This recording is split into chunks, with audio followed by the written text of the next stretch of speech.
नमस्कार दोस्तों, द पाठशाला एकेडमी के ऑनलाइन पोर्टल पर आप सभी का स्वागत है।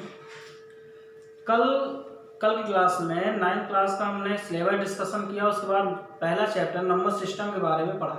कुछ संख्याओं के बारे में हम लोगों ने जान लिया था, जैसे कि प्राकृतिक संख्या, पूर्ण संख्या, पूर्णांक संख्या, परिमेय संख्या, सम, विषम, भाज्य और अभाज्य। इन सारी संख्याओं के बारे में हम लोग जान लिए थे। तो आइए आज हम एक्सरसाइज करते हैं। 1.1 एक्सरसाइज आज हम करते हैं। 1.1 एक्सरसाइज में क्या है वो हम लोग आज सॉल्व करते हैं। ठीक है, सारी चीज़ें हो गई जैसे नंबर सिस्टम में, इसलिए 1.1 एक्सरसाइज को आज हम सॉल्व करते हैं। फिर आगे जो एक्सरसाइज होगी उसको हम सॉल्व करेंगे आगे पढ़ के। नंबरों के बारे में अभी और भी नंबरों के बारे में अभी भी जानना बाकी है, लेकिन उससे पहले 1.1 एक्सरसाइज को हम सॉल्व कर लेते हैं। ठीक है, आइए।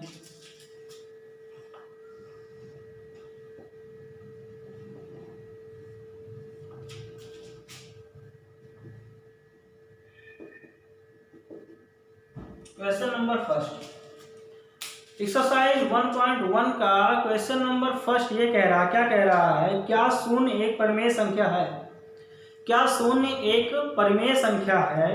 क्या इसे p/q के रूप में लिखा जा सकता है, जहां p और q पूर्णांक हो और q does not equal to 0?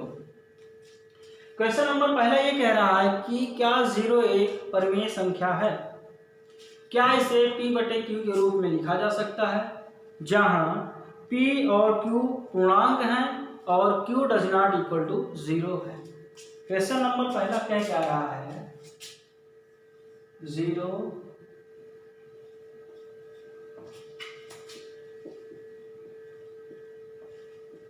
क्या 0 परिमेय संख्या है? 0 परिमेय संख्या 0 परिमेय संख्या है। इसे p/q के रूप में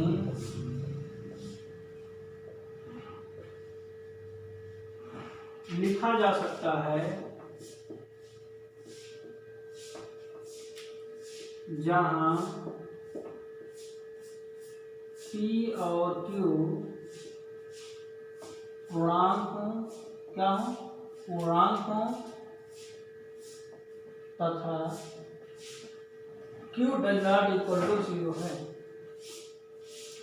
क्वेश्चन नंबर पहला ये कह रहा है कि क्या 0 परिमेय संख्या है?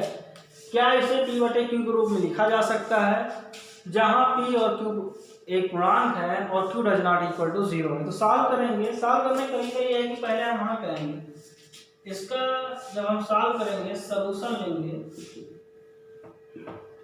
तो आपको बता दूं 0 एक परिमेय संख्या होती है। 0 एक परिमेय संख्या होती है, अर्थात 0 एक परिमेय संख्या है। 0 क्या है? परिमेय संख्या है। 0 क्या है? 0 एक परिमेय संख्या है। इसे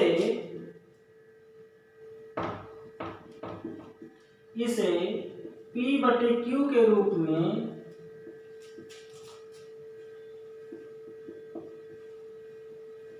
लिखा जा सकता है। 0 एक परिमेय संख्या है, इसे p/q के रूप में लिखा जा सकता है। कैसे?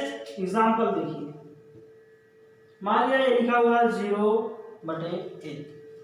0/1 तो आप ये बताइए इसकी तुलना किससे कर दीजिए? p/q से।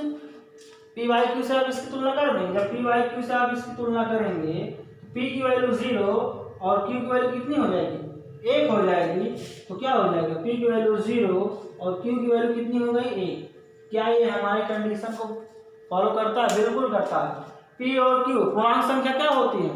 जिस प्राकृतिक संख्या में, अर्थात प्राकृतिक संख्या में 0 के साथ साथ ऋणात्मक संख्याओं को भी ऐड कर लिया जाए या सम्मिलित कर लिया जाए, वो पूर्णांक संख्या कहलाती है। तो 0 पूर्णांक संख्या हो गई।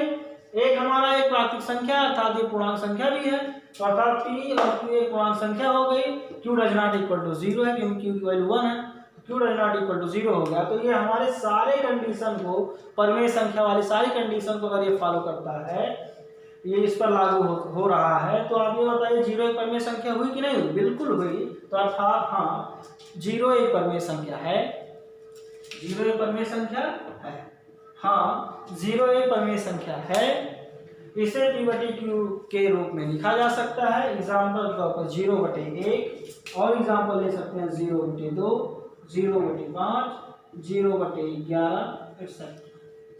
ठीक, इसको आप नोट करिए।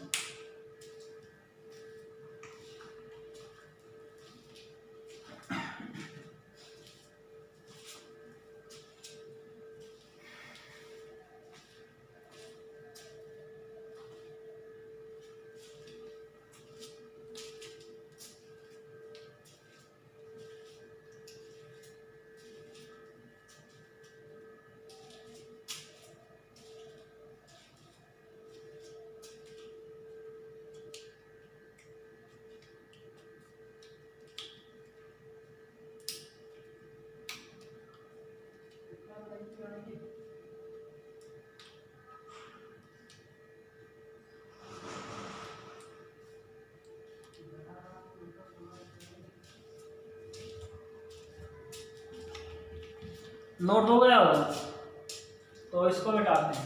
क्वेश्चन नंबर अगले पे कर चलते हैं। Question number 2।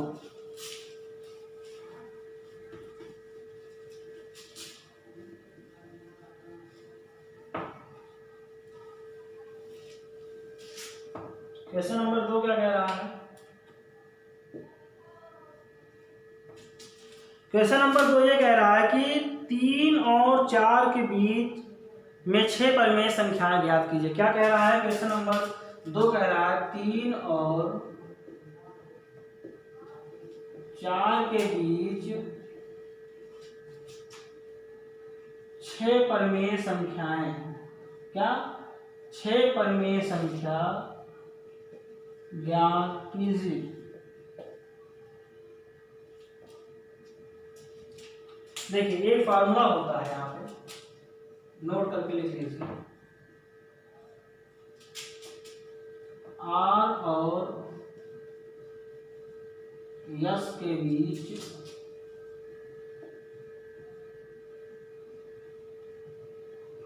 आर और यस ना लीजिए, ए और बी के बीच, ए और बी के बीच परिमेय संख्या ज्ञात करना। फार्मूला इसका होता है a+b/2। ठीक, इसको आप नोट कर लीजिए। ये फार्मूला होता है a और b के बीच परिमेय संख्या ज्ञात करना। उसके लिए फार्मूला होता है a+b/2। जितनी भी संख्या होंगी सिर्फ रखते जाएंगे, बार बार रखेंगे तो 6 संख्या में मिल जाएंगे। आइए इस क्वेश्चन को हम सॉल्व करते हैं। 3 और 4 के बीच में 6 परिमेय संख्याएं निकालना है। तो पहला तरीका हम ये ले लेते हैं। पहला तरीका अर्थात फर्स्ट मेथड, आपका फर्स्ट मेथड हम ये ले रहे हैं कि 6 परिमेय संख्या ज्ञात करनी है। परिमेय संख्या कितनी ज्ञात करनी? 6, यानी कि नंबर ऑफ संख्या कितनी ज्ञात करनी है हमें?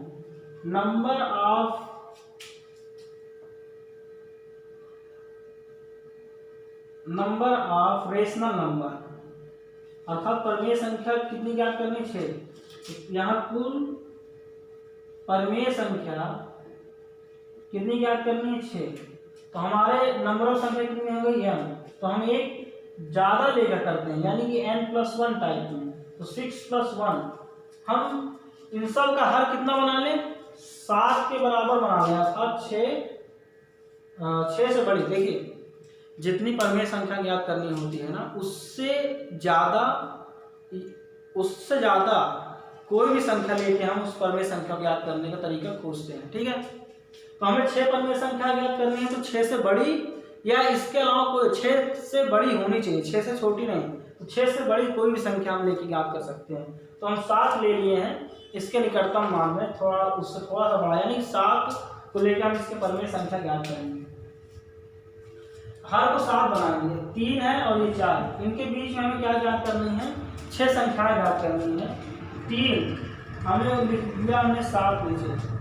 तो ऐसा यहाँ पे क्या लिख रहे हैं कि 3 के बराबर हो जाए। तो यहाँ पे हमने अगर 21 7 को 3 से गुणा करके 21 लिख लिया ना, 21/7 अगर कर लिए तब ये 3 के बराबर हो गया। तो 4 कैसे हम लिख सकते हैं, तो अगर 4 को 7 से गुणा और 7 से भाग दे दें तो ये 28/7 हो जाएगा। यहाँ भी तो 3 में क्या करेंगे, 3 में 7 से गुणा और 7 से भाग करेंगे तो ये 21/7 होगा और ये 28/7 हो गया। अब हमें 21/7 और 28/7 के बीच की सारी परिमेय संख्याएं लिखनी है, ठीक है। 21/7 और 28/7 की जो बीच की परिमेय संख्याएं होंगी वो हो जाएगी 22/7, 23/7, 24/7, 25/7,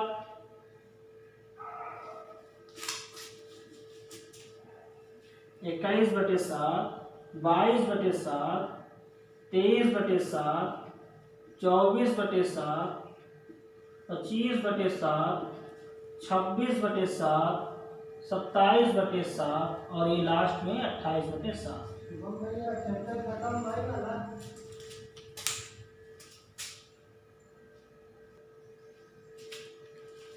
ठीक, देखिए 21/7, 22/7, 23/7, 24/7, 25/7, 26/7, 27/7 और ये 28/7।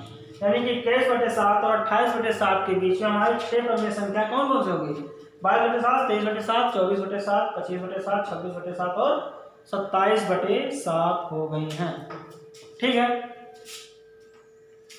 तो ये हमारी क्या हो गई परिमेय संख्या। ये पहला तरीका था, पहला मेथड है ये हमारा परिमेय संख्या ज्ञात करने की। देखिए परिमेय संख्या अगर दो संख्याओं के बीच में हमें परिमेय संख्या निकालना हो, 3 और 4 के बीच से निकालनी है तो 6 परिमेय संख्या निकालनी, तो 6 परिमेय संख्या निकालनी है, इससे हमें एक ज्यादा यानी 6 से बड़ी संख्या मानना पड़ेगा, जिससे हमें 3 और 4 जो हमारी दो संख्या दी गई है ना, इसमें 3 में और 4 में उतने ही संख्या से गुणा और भाग करेंगे। जैसे हमें 6 परिमेय संख्या निकालनी है तो 6 से बड़े हमने ले लिया 7, अब हमें 7 से गुणा और 7 से भाग करना है, 3 में और 4 में। 7 से जब हमने 3 में और 3 में जब हम 7 से गुणा और भाग किए तो 21/7 बना, और 4 में जब हमने 7 और 7 से गुणा और 7 से भाग किया तो 28/7 बना। तब अब हमारी जो परिमेय संख्या निकलेगी 21/7 और 21/7 और 28/7 के बीच की होनी चाहिए। 21/7 और 28/7 के बीच कौन संख्या है, 22/7, 23/7, 24/7, 25/7, 26/7 और 27/7। ऐसा हम इसलिए करते हैं, देखो ऐसा करने का एक रीजन होता है, कोई भी चीज करने का एक रीजन होता है। ऐसा इसलिए हम करते हैं ताकि हर जो है यानी कि जो हर है ये बराबर हो जाए। जब हमारा हर बराबर हो जाएगा ना, जब हमारा हर जो है बराबर हो जाएगा तो हमें ऊपर की संख्या लिखने में आसानी हो जाएगी। हर हमारा बराबर रहेगा तो हम ऊपर संख्या अंश में संख्या को एक एक क्रम बढ़ाते चले जाएंगे, उसके बीच की संख्या में मिल जाएगी। ठीक, इसलिए ये पहला मेथड है, इसको आप उतारिए तुरंत, इसको आप लिखिए।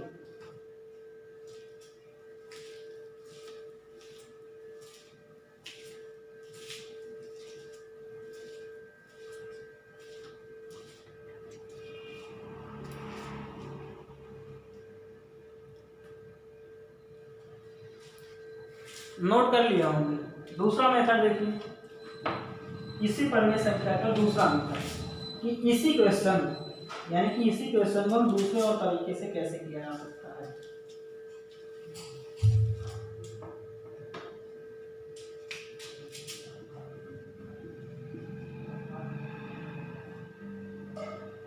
सेकंड मेथड,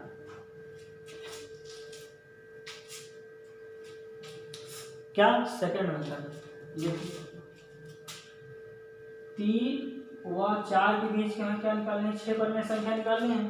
तो हम इसको लिख सकते हैं, हमें 4 कर लाना है, 3.1, 3.2, 3.3, 3.4, 3.5, 1, 2, 3, 4 और ये 5 और 3.6 यहाँ पे आपको 4 लिख लिया, यहाँ पे आपको 3।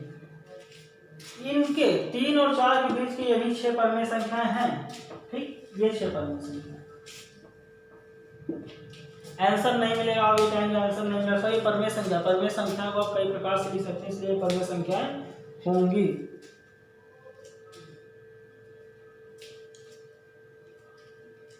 इसको आप नोट करिए, बहुत छोटा हो गया होगा।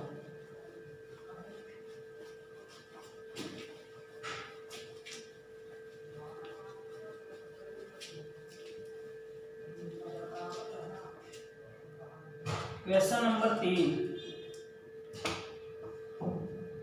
क्वेश्चन नंबर 3, क्वेश्चन नंबर 3 कह रहा है 3/5 और 4/5 के बीच 5 परिमेय संख्याओं को ज्ञात कीजिए। क्वेश्चन नंबर 3 कह रहा है 3/5 ना, 3/5 3/5 एंड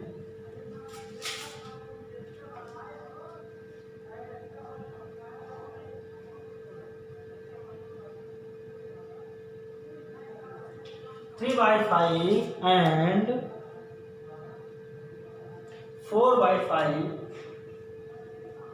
के बीच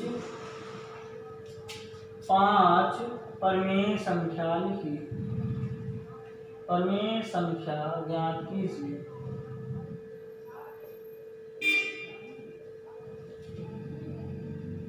ठीक, इसको सॉल्व करिए।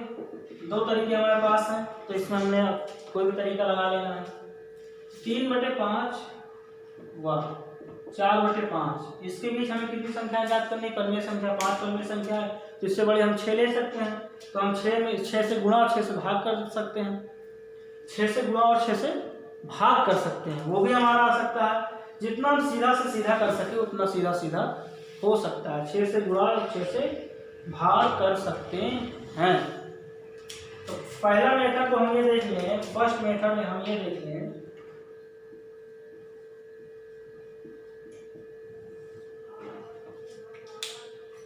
फर्स्ट मेथड में देख लें 3/5 व 4/5 के बीच परिमेय संख्या, 3/5 और 4/5 के बीच में परिमेय संख्या। 3/5 व 4/5 के बीच हमें क्या ज्ञात करना है? परिमेय संख्या ज्ञात करनी है। तो पहले हम कितनी परिमेय संख्या ज्ञात करनी है? 5 परिमेय संख्या ज्ञात करनी है, तो हम इससे बड़ी संख्या से इस संख्या को गुणा और भाग कर सकते हैं। पहला मेथड ये करके देख लें, क्या कर लें? 3/5 में 6 से गुणा कर लें व भाग कर लें। तो 3/5 गुणे 6/6, 6 का 3 से गुणा 18 और 6 का 5 से गुणा 6×5 = 30। अब दूसरे में आ जाते हैं 4/5 में, 4/5 में 6 से गुणा व भाग करने पर 4/5 में 6 से गुणा 6 से भाग किया, 6 चौको 24 और 6×5 = 30। आपको पता होना चाहिए कि 18/30 बीच में गैप है जो 24/30, अर्थात हमें क्या निकालना था? 3/5 और 4/5 के बीच की परिमेय संख्या ज्ञात करनी थी। अब हमें 18/30 और 24/30 के बीच में परिमेय संख्या ज्ञात करनी, कितनी? 5। तो अब हमारा जो हर है वो बराबर हो चुका है, तो परिमेय संख्या हो जाएगी अगली 19/30, 20/30, 21/30, 22/30 और एक परिमेय संख्या 23/30। ये हमारी क्या हो गई? 6 परिमेय संख्याएं हो गई। ठीक है, ये तरीका पहला था, आप इसको तुरंत नोट करें।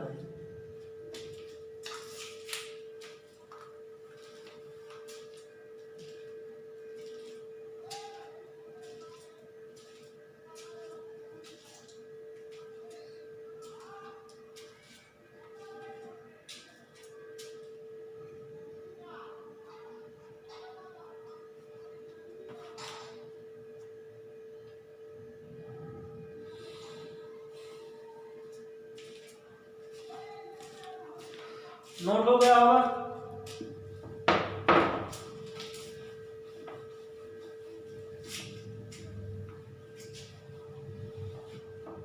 इसका सेकंड मेथड देखिए, सेकंड मेथड में क्या कहता है।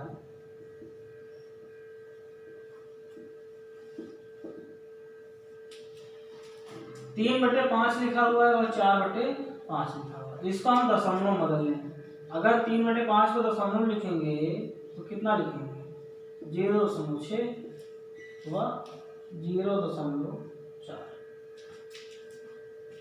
नहीं 0.8।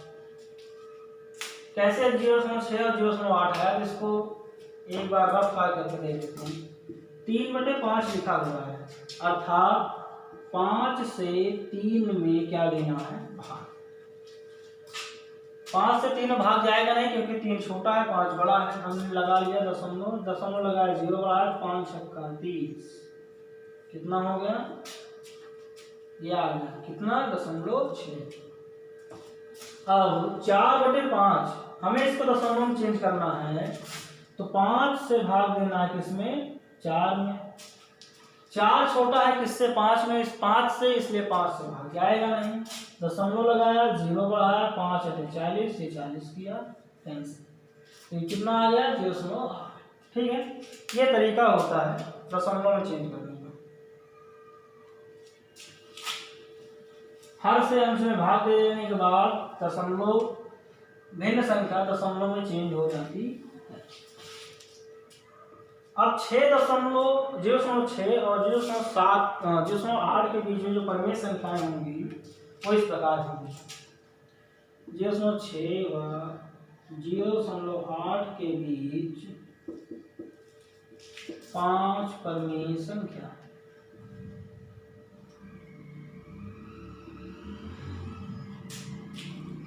0.61, 0.62, 0.63, 0.64 और 0.65, ये आपकी 5 परिमेय संख्याएं होंगी। ठीक है, इसको आप नोट करिए।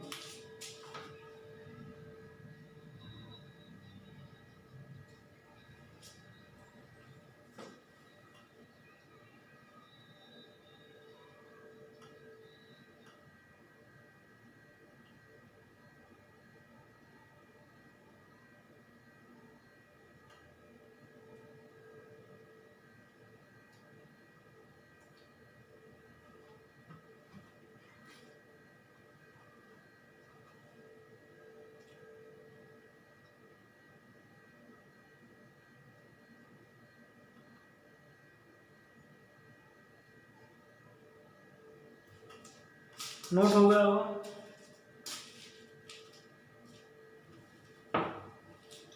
अब आते हैं अगला क्वेश्चन, क्वेश्चन नंबर 4,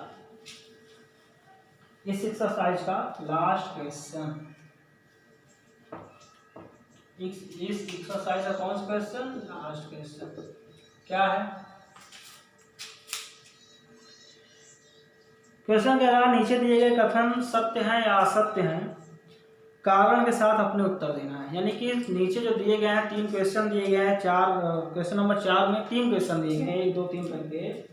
इसमें कहा गया सत्य और असत्य को छाटिए, कौन सत्य है कौन सा असत्य है, और कारण सहित अपना उत्तर देना है। तो पहला क्वेश्चन क्या कह रहा है, चौथे नंबर का पहला क्वेश्चन कह रहा है प्रत्येक प्राकृतिक संख्या एक पूर्ण संख्या होती है।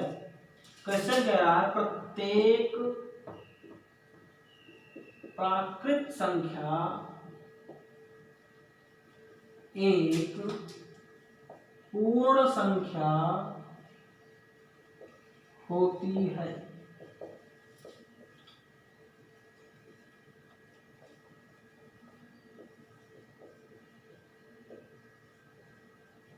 क्या कह रहा है कि प्रत्येक प्राकृतिक संख्या एक पूर्ण संख्या होती है। तो प्रत्येक प्राकृतिक संख्या एक पूर्ण संख्या होती है, तो इसका उत्तर क्या होगा, यानी कि इसका सलूशन क्या होगा, सलूशन होगा हाँ, अर्थात ये क्या है, सत्य है। सत्य ये है कि प्रत्येक प्राकृतिक संख्या पूर्ण संख्या हो सकती है, क्योंकि क्योंकि प्राकृत संख्या में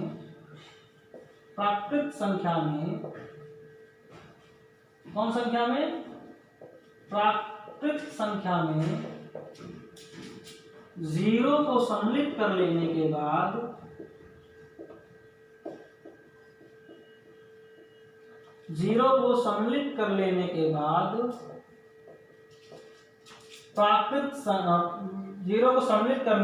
लेने के बाद पूर्ण संख्या प्राप्त होती है।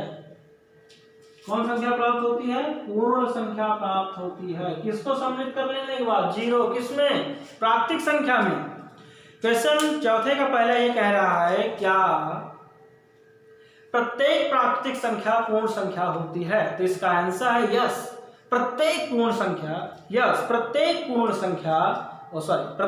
प्राकृतिक संख्या पूर्ण संख्या होती है, क्योंकि प्राकृतिक संख्या में 0 को सम्मिलित कर लेने के बाद हमें पूर्ण संख्या प्राप्त होती है।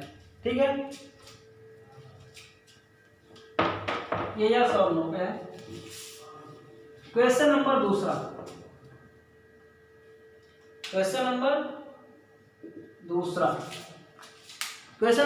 ये कह रहा है चौथे का, प्रत्येक पूर्णांक एक पूर्ण संख्या होती है।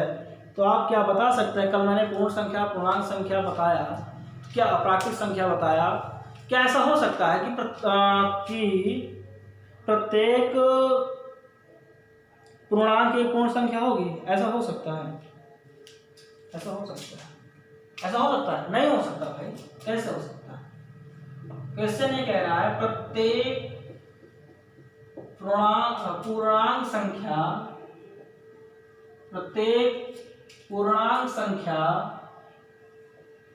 पूर्ण संख्या होती है।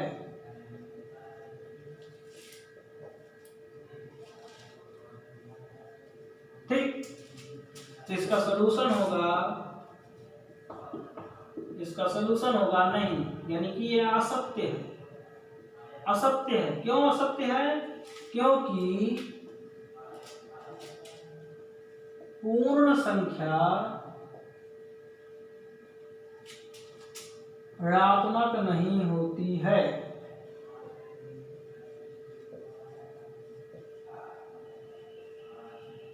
पूर्ण संख्या ऋणात्मक नहीं होती है।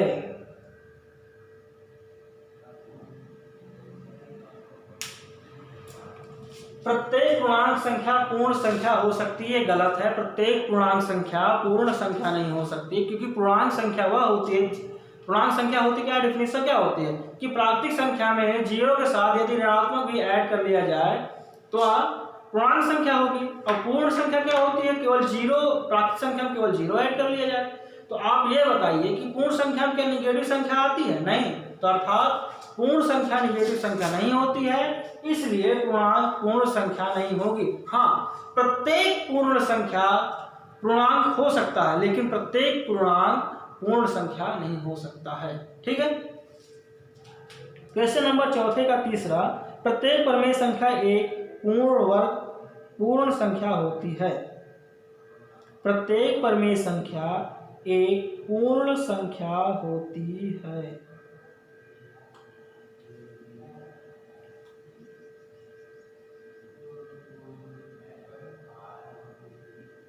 एक्सरसाइज क्वेश्चन नंबर चौथे का तीसरा कह रहा, प्रत्येक परमेय संख्या एक पूर्ण संख्या होती है। प्रत्येक परमेय संख्या एक पूर्ण संख्या होती है। क्वेश्चन नंबर चौथे का तीसरा कह रहा है, क्या कह रहा है?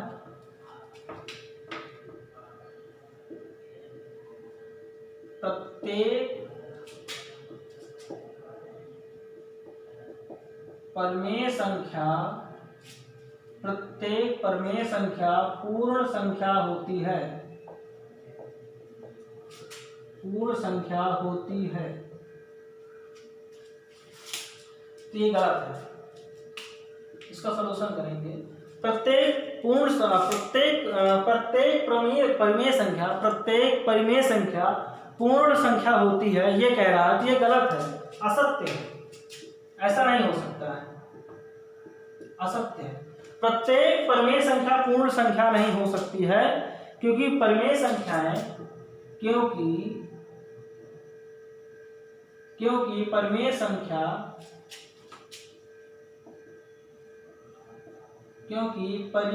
संख्याएं 1/2, 3/2, 4/5 ये हो सकती हैं, डॉट डॉट ये हो सकती हैं, तो यह एक पूर्ण संख्या नहीं, तो यह एक पूर्ण संख्या नहीं है।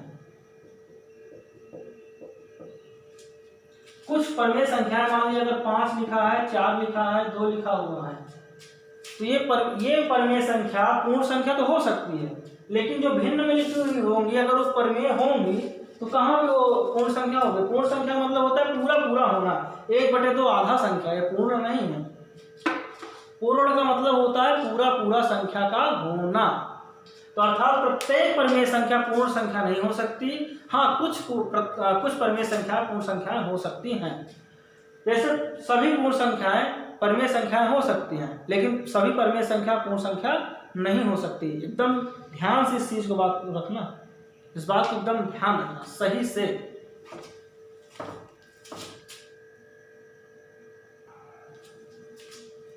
चौथे का तीसरा रहा कि प्रत्येक परिमेय संख्या पूर्ण संख्या नहीं हो सकती। हाँ, प्रत्येक पूर्ण संख्या परिमेय संख्या हो सकती है, लेकिन प्रत्येक परिमेय संख्या पूर्ण संख्या नहीं हो सकती है। ठीक है, तो आज का ये एक्सरसाइज नंबर 1.1 खत्म होता है। कल हम पढ़ेंगे एक्सरसाइज नंबर 1.2। ठीक है, तब तक के लिए चलते हैं। अगले क्लास में मिलेंगे, यानी कि कल एक नई क्लास लेके एक्सरसाइज 1.2। ठीक है, धन्यवाद।